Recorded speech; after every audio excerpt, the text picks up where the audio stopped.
আচ্ছা, এখানে একটা সাম দেয়া আছে, the ratio of two sides of a parallelogram is 4:3. If its perimeter is 56 centimeter, find the length of its side. মানে প্যারালোগ্রামের sides গুলোর রেশিও দেওয়া আছে, অ্যাডজেসেন্ট সাইডস গুলো আর পেরিমিটার দিয়েছে। সেখান থেকে আমাকে কি বের করতে হবে? প্যারালোগ্রামের অল সাইডস বের করতে হবে। তো আমি প্যারালোগ্রামে আমরা কি জানি? Opposite sides are equal. Das আমরা একটা এবিসিডি প্যারালোগ্রাম ড্র করে নিয়েছি, তাহলে কি হবে? এবি ইকুয়াল টু ডিসি হবে আর এডি ইকুয়াল টু বিসি হবে। আর এখানে কি দেওয়া আছে? Given AB is to BC 4:3। এটা এবি আর বিসি হচ্ছে অ্যাডজেসেন্ট সাইড, এদের রেশিওটা দিয়েছে 4:3। তো আমরা কি ধরে নিচ্ছি? Let AB equal to 4x centimetre and BC equal to 3x centimetre. So the perimeter কি হবে? পেরিমিটার অফ এবিসিডি কি হবে?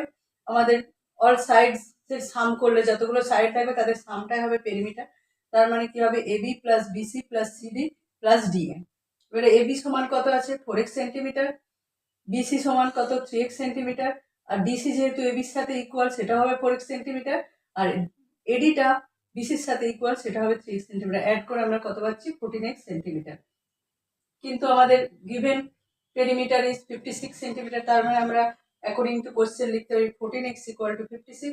তাহলে x ইকুয়াল টু কত হয়ে যাচ্ছে? 4। আমরা 14 দিয়ে যদি 56 কে ডিভাইড করি 4 পাচ্ছি। তাহলে আমাদের সাইডস গুলো কত পাচ্ছি? এই সাইডটা হয়ে যাচ্ছে দেখো 4 ইন্টু 4 16 সেন্টিমিটার, কারণ এক্স এর ভ্যালুটা 4 পেয়েছি।